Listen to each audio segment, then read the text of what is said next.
Good morning. My name is Sandy Wolfwood, and I chair Westminster's Eco-Justice Ministry team.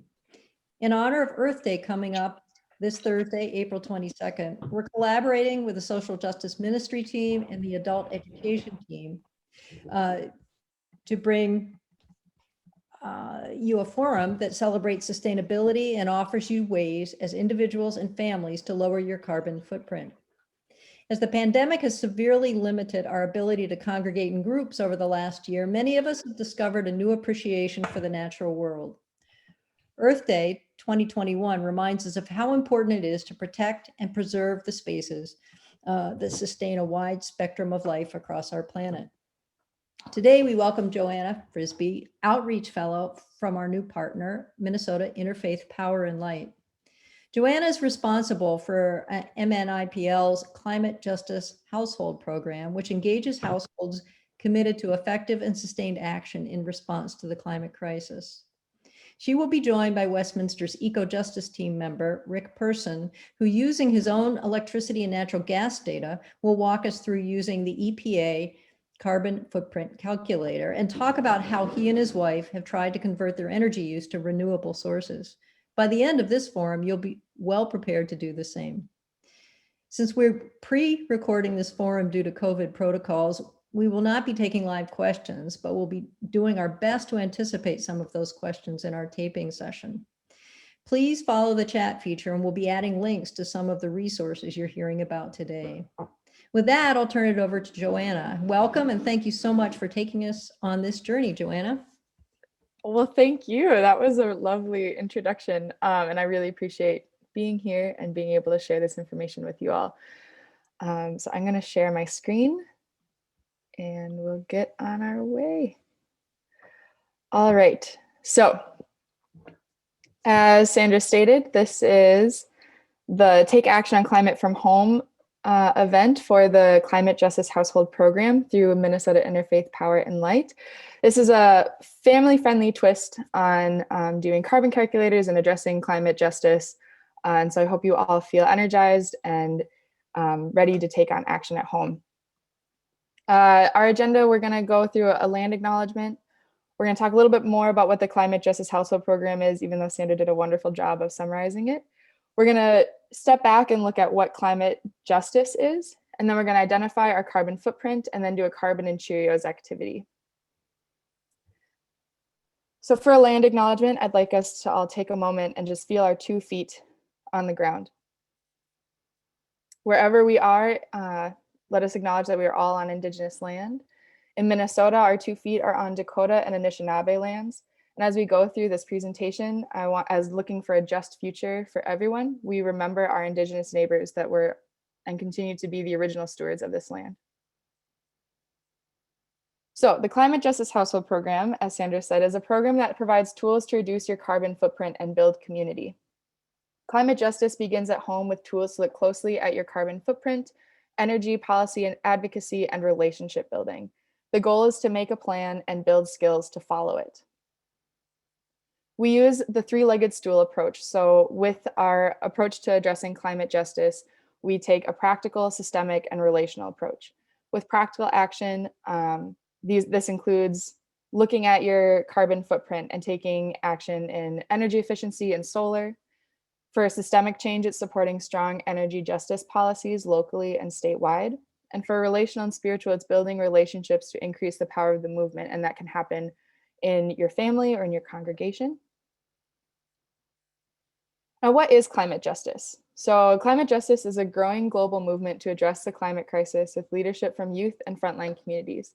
People experiencing devastation of climate crisis and pollution are often least responsible with fewest resources for adaptation. That is both globally and in our own neighborhoods. So I really enjoy looking at this, the image that the climate justice movement is using of the sunflower, and looking at this picture specifically. Each petal has different aspects that are important to the climate justice movement. So it's not just reducing our carbon footprint, but it's also racial equity and no fossil fuel and prison abolition and housing security and quality education and Indigenous survivance and so much more. So as we move forward, it's not just reducing our carbon footprint, but it's making sure that we all have safe and clean futures and building community as well. So with no further ado, we're going to do what's our carbon footprint. So I'll walk you through mine. And I like to use this carbon footprint for first identifying your carbon footprint. Rick's going to go through the EPA one, and there are so many different carbon calculators out there, and they're all really great, but this one has really fun imagery, and it's just a little bit more manageable to go through. So for food, how often do you eat animal-based products? I used to be a vegetarian, but I've been eating chicken more recently. So I'm going to say, yeah, this often makes sense to me. Balanced meat and veggies, meat a few times a week, eggs, dairy almost daily. So that's my answer. You can also go down to add details to improve accuracy when you go through this. I don't eat fish or shellfish. So let me fix this a little bit. Infrequently. Save. Next, also for food, how much of the food that you eat is unprocessed, unpackaged, or locally grown? In the winter, it's very little because I don't go out to the farmer's market, but now that we're approaching summer, I'm gonna increase that number a little bit. Again, you can go down to add details to improve accuracy if you'd like. Housing, I live in a multi-story apartment, but you can see all the other options here. You can click what most makes sense for you and your household. Our apartment is made out of wood. I live with 2 other roommates and a cat, but I'll just stick with 3. And we have a medium-sized home. I honestly don't know the exact square footage, but I'm going to assume it's around this. You could also go to information if you'd like. We do have electricity, and unfortunately our home is very low energy, very little energy efficiency. So we, yeah, and standard appliances, but below average, which is unfortunate. What percentage of your home's electricity comes from renewable sources? Looking into wind source from Excel, but currently we are at 0. There's this question or this little icon if you'd like more information. Compared to your neighbors, how much trash do you generate? This is something that our apartment is very proud of. We recycle all of our paper, all of our plastic, housing appliances very infrequently. We don't buy new electronics or gadgets. We do buy a lot of books, and we do spend what comes closest to your monthly new clothing, footwear, and our sporting good purchases. Pretty significant. And then what comes closest to your annual new household furnishing purchases. Sometimes we go to Goodwill and buy some new things, but not much. Save that. So this says same, but I'm going to say less. And for transportation, how far do you travel by car or motorcycle each week? In COVID, it's been much lower, but before it was probably higher, and I do not own a motorcycle. What is the average fuel economy of the vehicles you most often use? My Honda Accord is about 25 miles a gallon. And again, I don't own a motorcycle. And when you travel by car, how often do you carpool? With my roommates, I carpool pretty occasionally. And how far do you travel, or how far do you travel on public transportation each week? I currently do not take public transportation. And I did fly out to Maine this year to help my friend move, but that was about 3 hours. But in non-COVID times, that number would be much higher. So clicking to see my results. If everybody lived like me, we would need 3.4 Earths to have enough resources to provide for that. So that's a lot, but we're going to see details and look at specific numbers. So if we scroll down and we see these 3 numbers at the bottom, we're going to focus on this middle number, our carbon footprint and CO2 emissions in tons per year. So I'm going to take us back to our presentation. Present. And I think I switched some of my answers because before it was 10.6, but I'll be honest, and it's at 12, which is okay. And so this is when we're going to grab our Cheerios, and we're going to look a little bit more closely at our carbon footprint. So apologize for the crinkling. I'm going to take out 12 Cheerios to signify my carbon footprint. So 1, 2, 3, 4, 5, 6, 7, 8, 9, 10, 11, 12. So here are my 12 Cheerios. 1 Cheerio is 1 ton of carbon. This is my carbon footprint in Cheerios. And let's look at the global average household footprint and some more numbers too, because sometimes with our carbon footprint, we can feel a little bit guilty, but I want to take a look at the bigger picture as well. So mine is 12. I'd love to know what everybody else is as well if you do this, if you choose to do this exercise. But let's see, what is the global average household footprint? According to the Nature Conservancy, does anybody have a guess of what the global average household footprint is? This takes into account countries like Germany and other European countries that are a little bit more energy efficient. They have really great public transportation, as well as countries like Peru or Bangladesh that don't have as much individual living that we do here. So a wide variety. Does anyone have a guess of what the global average household footprint is? The answer is 4. So that's 4 Cheerios. So you can get 4 Cheerios out and compare that to your average household. So I have a little pile to my right, I have a little pile of 4 and a little pile of 12. And gave away the answer there for a second. So the US average household, so mine is 12, yours is whatever number it is. The US average household carbon footprint in tons is a little bit higher than that global average household. But I'm going to quick say that the Nature Conservancy recommends that each household be under 2 tons per year to stay under that 2 degrees Celsius that we've heard with the in regards to climate change. So US average household, since we all need cars basically to get around, we each have houses, some bigger than others, and have a pretty individualized way of living. Does anyone have a guess, assuming you didn't see when I spoiled the answer, the guess of the US average household in tons per year?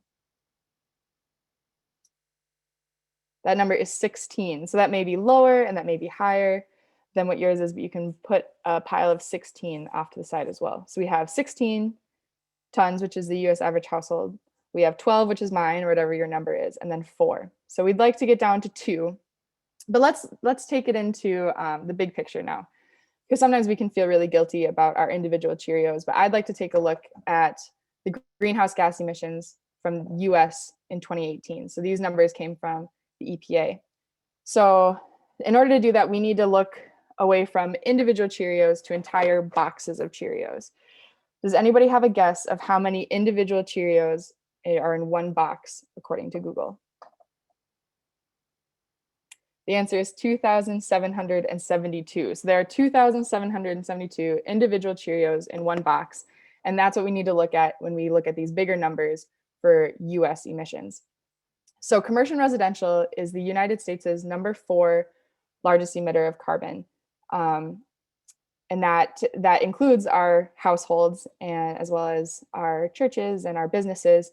Does anybody have a guess of how many boxes the US emitted in greenhouse gases? It's not 16. The answer is 300,666 boxes. And that, if we remember that there are 2,772 individual Cheerios in each box, that is 300 billion tons or 300 billion Cheerios. And that's a lot.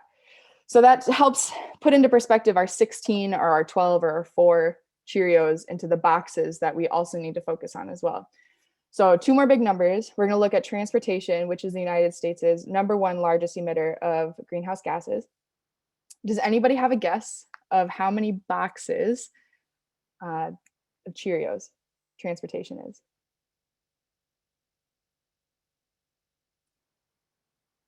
$674,444 boxes. So again, that's 674 billion Cheerios. And that's like if we look at the reason why, it's because we all have cars, or most households have cars because we need to use that to get around, and that's the way that our system works. And so we need to focus on ways that we can address the system and make it so it's easier for us to reduce our boxes and our individual Cheerios. So one last big number and we'll move on. Does anybody have a guess of the total greenhouse gas emissions in boxes of Cheerios from the United States in 2018? This includes our largest emitter of transportation. This also includes industry, electricity production, commercial and residential, agriculture, everything. Does anybody have a guess of how many boxes that equates to?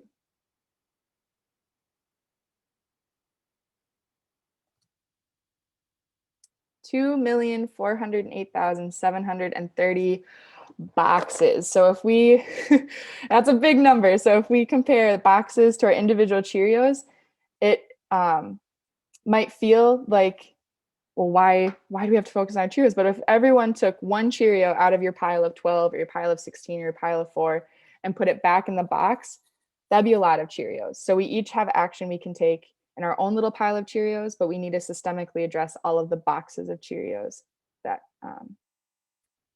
are our carbon emissions. So let's take a breath. Those are really big numbers and can feel a little bit overwhelming.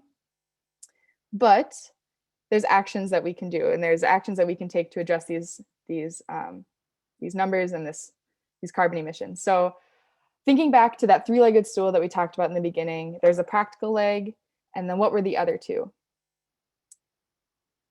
It's practical, systemic, and relational. So for practical, our solutions really begin at home, and it's what you can do to reduce your carbon footprint. So using tools like that carbon calculator that I shared, or the carbon calculator that Rick is going to share later, is really helpful to identify. It's like, oh, okay, so I really buy a lot of clothes. Maybe I could do that less, and that would reduce my carbon footprint in this way. Or how can we make sure our house is more energy efficient so we are spending less on heating, which then in turn reduces your carbon consumption.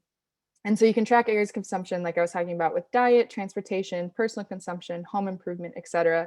Whatever ways are validating and exciting and activating for you to make changes at home. Ideas for practical action include an energy audit, joining solar, at-home composting, buying or leasing an energy efficient vehicle, and so much more.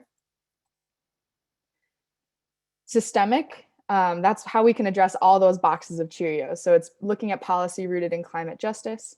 It's organizing to grow the climate movement and building institutions and structures that support a clean and just future for everybody. So some examples of that are Clean Cars Minnesota, the 100% campaign, and the Stop Line 3 movement. So those are some 3 tangible examples of movements that you can get involved in. But systemic can also look like writing letters to the editor or contacting your congressperson and letting them know that you vote for climate and that that's something that's important for you.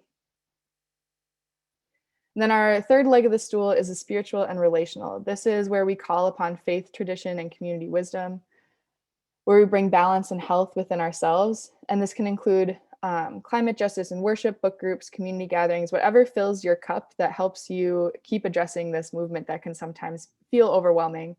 And I like to really emphasize too that it doesn't have to be an organized gathering. It can be just a walk outside with yourself or your family, whatever connects you to the environment and helps you feel grounded.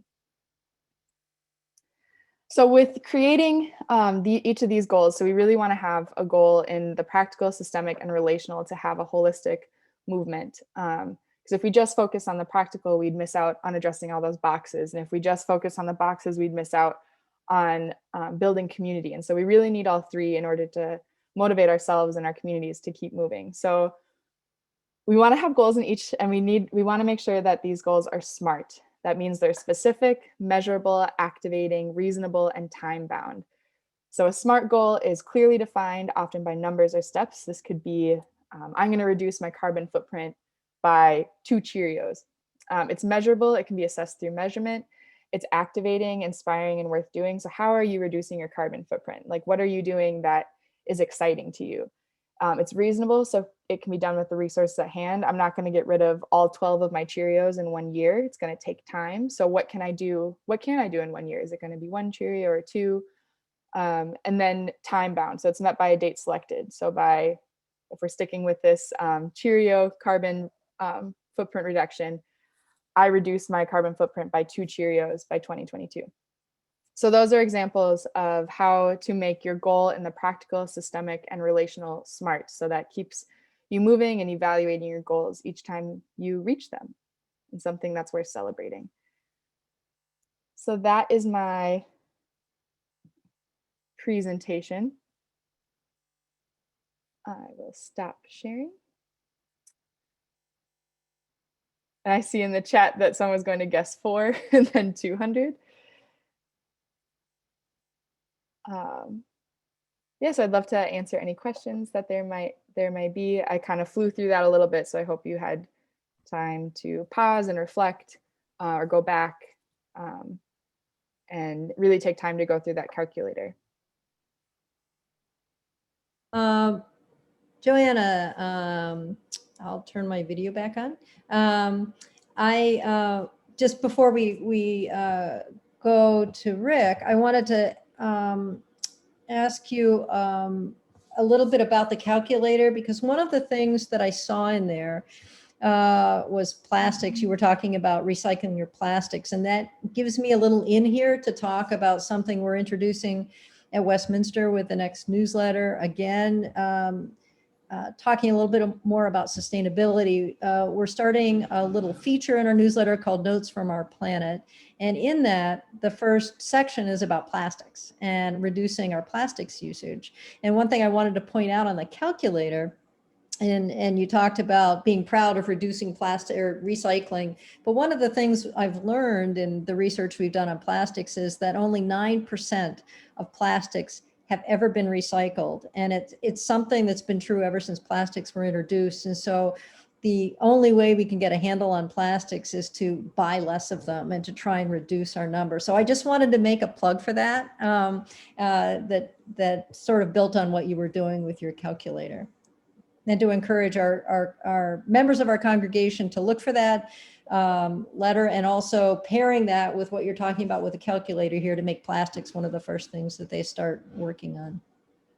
Yeah, thank you for sharing, because it's so frustrating to hear that only 9% have been recycled. And I live in St. Paul, so in Ramsey County, you're only allowed to recycle number 1, 2, and 5 plastics. And then does that even get recycled? It's just very frustrating, but it does feel good that we're trying at least. So exactly. Yeah, I'm glad that you are all taking action on that as well. Well, should we turn this over to Rick at this point and then come back and do lots of questions to both of you? Okay, Rick? Okay. Thank you, Sandy, and thank you, Johanna. Johanna mentioned that there are a number of carbon footprint calculators out there. Some of them are much more complex than others. The one I'm going to show briefly here is sort of in the middle. You do have to have, you should have a little amount of data about your energy usage, which is pretty easy to get, and I'll mention that as we go along. So, Elena, do you want to bring up that calculator?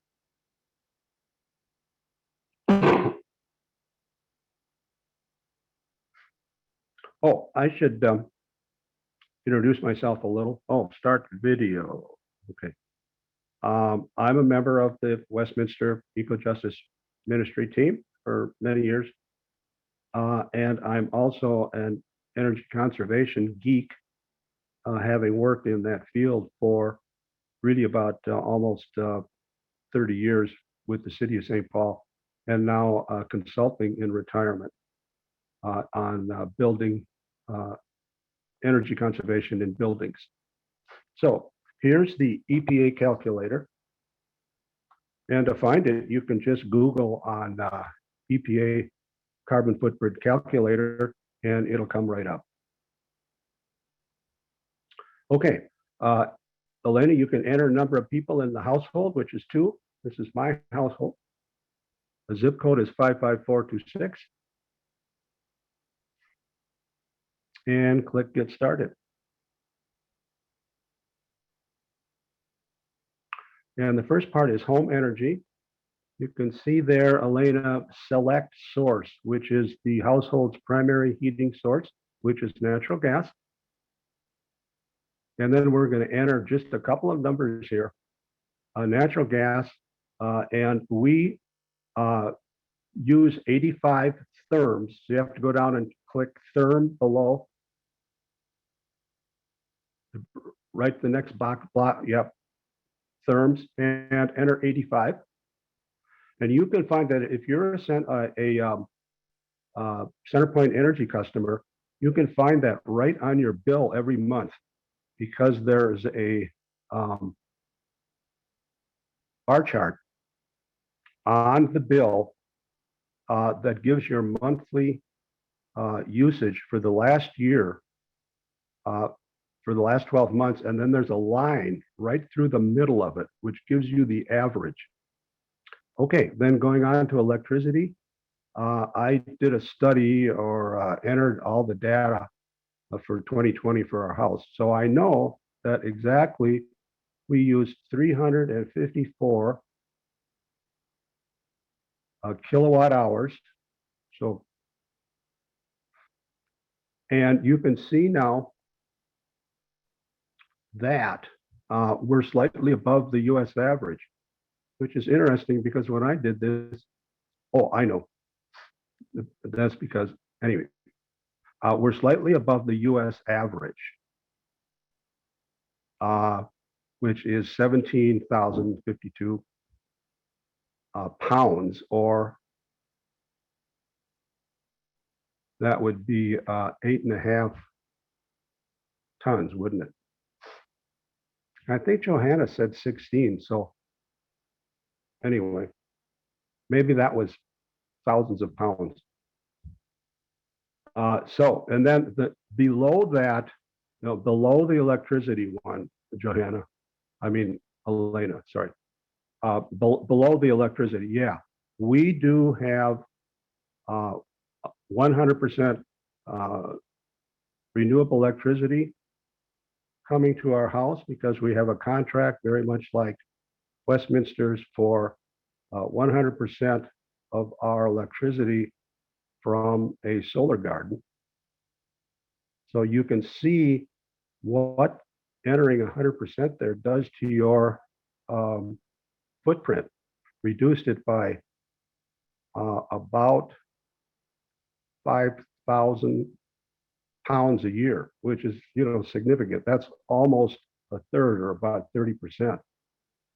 If you want to purchase 100% renewable energy, which you can easily do if you're an Excel customer by just going to their website and finding the WindSource sign up page. And you can sign up for WindSource for up to 100% of your monthly electricity usage. And it costs you right now about 88 cents per what they call block, which is 100 kilowatt hours. So in our case, that would be 3.54 blocks times 88 cents, which would be about $3 to purchase 100% XL WindSource for our house. Okay, let's move down the page, Elena. And we're going to pretend in these entries here that we're not doing anything else right now to conserve energy in our house. So let's just put in 2 in that first box. So that would be 2 to lowering, let's see, Summer, that would be lowering or increasing your thermostat setting by 2 degrees on your air conditioning. And you can see that that would save a small amount of electricity. And then put in 2 also in the, so this would be turning down your thermostat 2 degrees in the winter, and that would save a fair amount more CO2 of your CO2 emissions of over 400 pounds. Okay, let's go down to lighting. And let's just say that we don't have any LEDs or CFLs in our house, so that we would convert, let's just use the number 20. I'm not sure exactly what number it is, but let's just use 20. Let's say we have 20 lamps or 20 lights throughout our house. And you can see that's a significant savings there of CO2, over 1,000 pounds. Okay, the next one is power source. Choose one. Let's see, what are the choices there? Do you see that, Elena? The next box down, choose one. So we'll just say will do. And I don't know if that means anything right now, but we've already entered 100% in the next box. So we'll go skip that one and go to the next, washing and drying. And we'll select wash in cold water. So we'll select will do. And then we'll select use. I have a small screen. We'll also select will do. And that's a pretty significant savings too. 1,100 pounds of CO2 per year. So that's pretty significant. So you can see what actions will save the most energy for you. So we'll go down to the next box called Energy Star products, which are the very high rated energy efficient appliances. So choose one. We'll say for refrigerator, will do. That means we will replace it. Ours with a high efficiency one. And the furnace, we also say will do. And windows. So those are some significant savings also, particularly for windows. If you went to, if you installed high efficiency windows throughout the house, that's a significant saving, almost 3,000 pounds per year.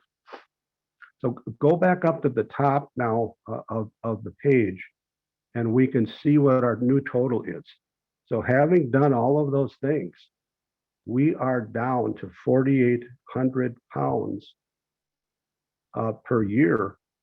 And we started at 11,900 and compared to the US average. So we're doing very well. We've done all those things. And of course, the primary one is purchasing 100% renewable electricity. Okay, go down to the bottom, Elena, and we will go to the next page, which is transportation. So just click continue. Now, we do have 2 cars.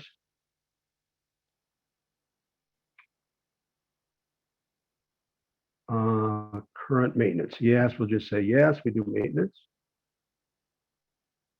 Already do. Okay, vehicle 1. Here's what we're going to do.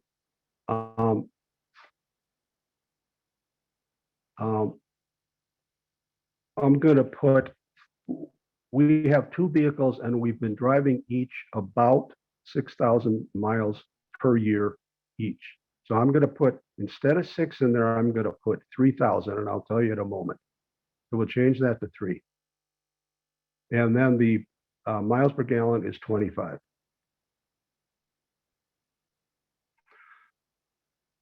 So, you know, if it was 6,000, it would be double that number of 23. So that would be about 4,600 pounds per year, just driving one car 6,000 miles at 25 miles per gallon. Okay, vehicle 2. We just bought a electric vehicle, a Nissan Leaf. And so I'm gonna put 9,000 in that one. It would have been, both of them would have been 6,000.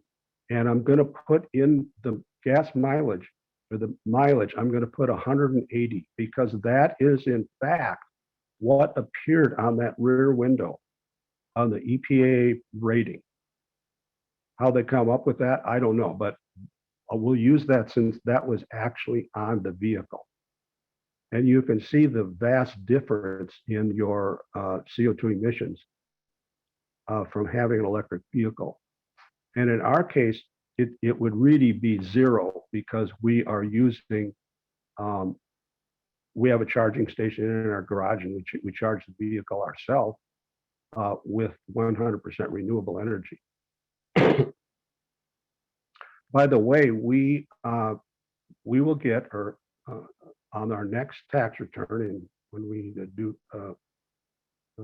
send that in 2022, we get a $7,500 rebate on that car, because of that, or actually a credit, federal tax credit, because it's never been taken on the car because it's a brand new car. Plus, you can get up to $1,000 credit for installing your own charging station. And ours cost $889 to install. And so I assume that we're going to get a rebate of somewhere between $8,000 and $8,500. I mean, credits, not rebates, on our federal tax return. So let's look at our total now again, which is just on the right-hand side. So our new total is 8,200 with the two vehicles. And compared to the average, which is stated here as 38,000, which, and there is where that matches, Johannah, that matches what you had, which I believe was it 16 or 17 tons? 16. 16 tons. So if you multiply that by 2, that would be 32,000 pounds. So that matches pretty well with the average that was in Johannah's calculator that she was using. So that's all I wanted to show.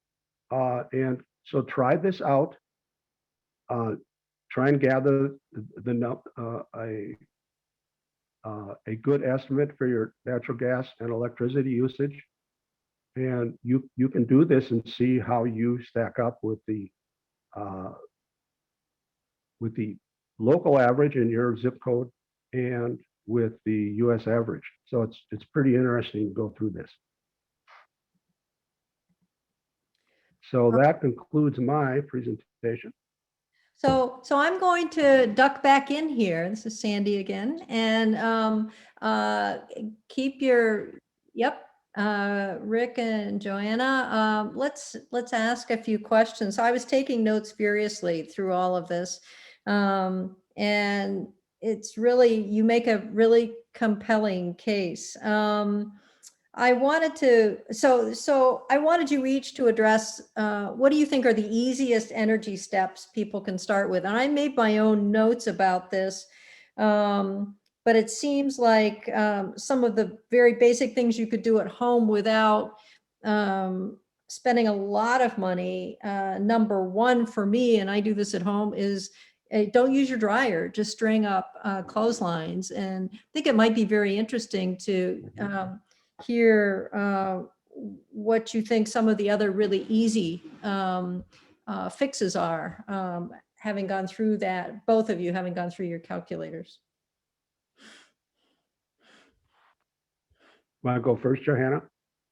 Sure. I think, so the first thing that comes to mind is to get an energy audit. And I'm afraid I don't know where Westminster is, but if you're in Excel territory, we at MNIPL can help you get signed up for a free energy audit. So you can take those steps to see if, and you can, like, that includes like door sweeps and all that, the like really tangible ways that you can make changes right away. So that's the first thing that comes to mind.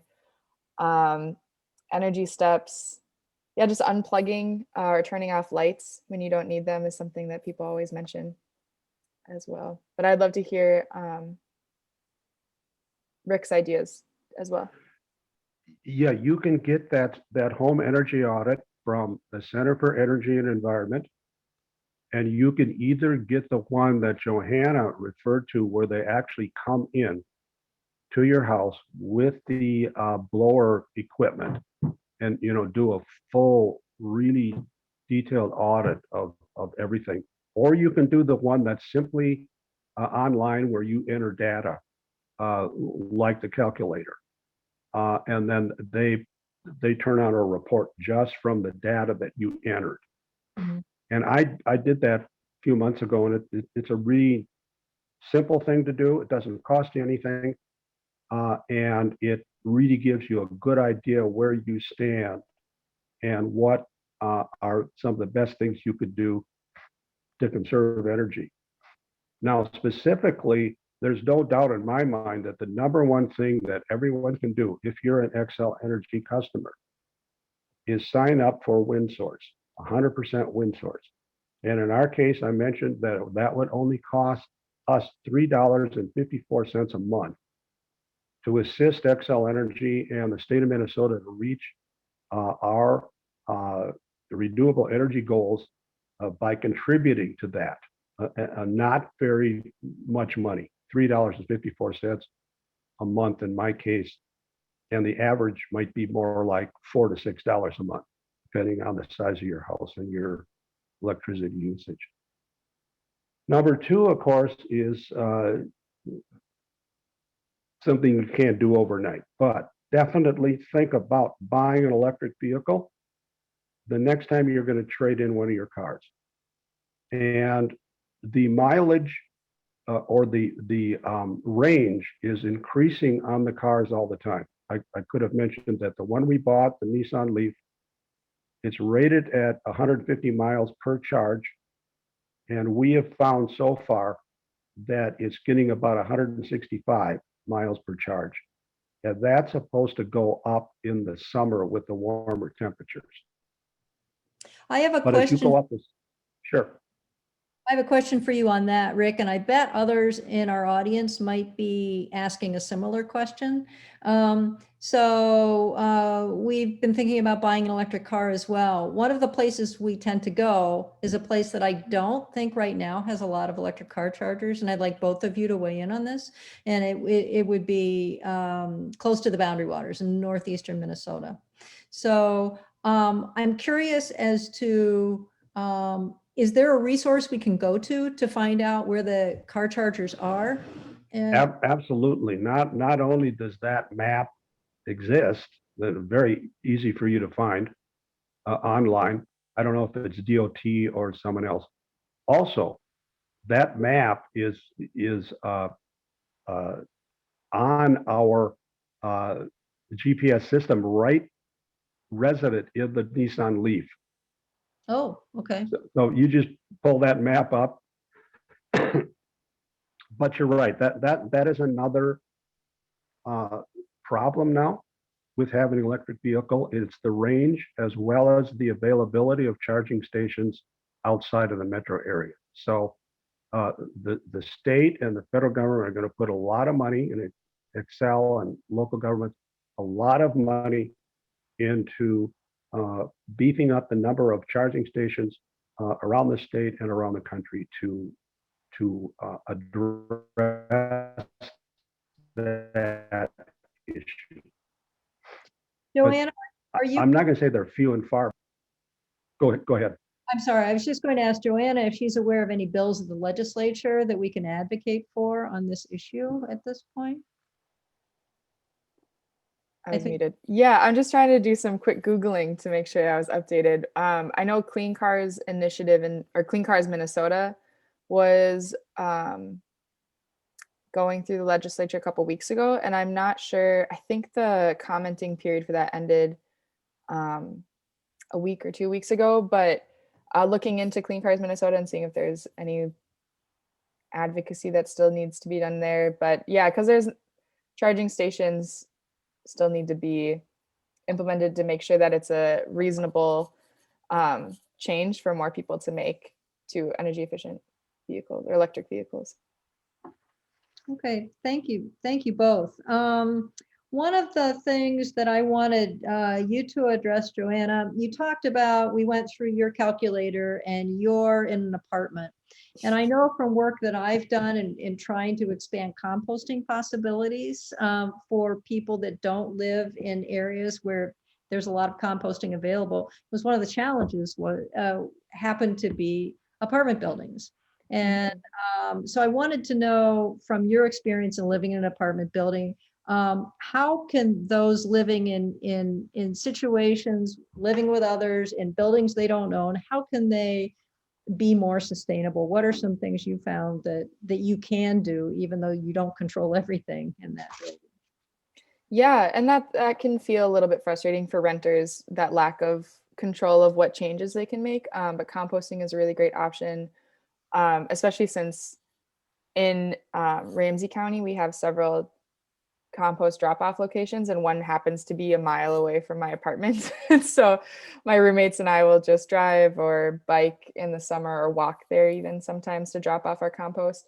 And so we don't do at-home composting, but it has been, we've thrown around the idea of like, well, how do we get the rest of our building to do compost? And how do we make, like, how would we make it easy for folks to do that? Because Minneapolis has a great, like, they do a curbside pickup compost system, but St. Paul relies on your own initiative. And then at-home composting requires certain like permits through the city. So there's all these different barriers, which there shouldn't be, but I think just figuring out what options you have and then trying to do it like a buddy system, like Phil commented in the comments earlier, where like the whole buddy system is great for households for their general climate justice movement, but also with small tasks like composting or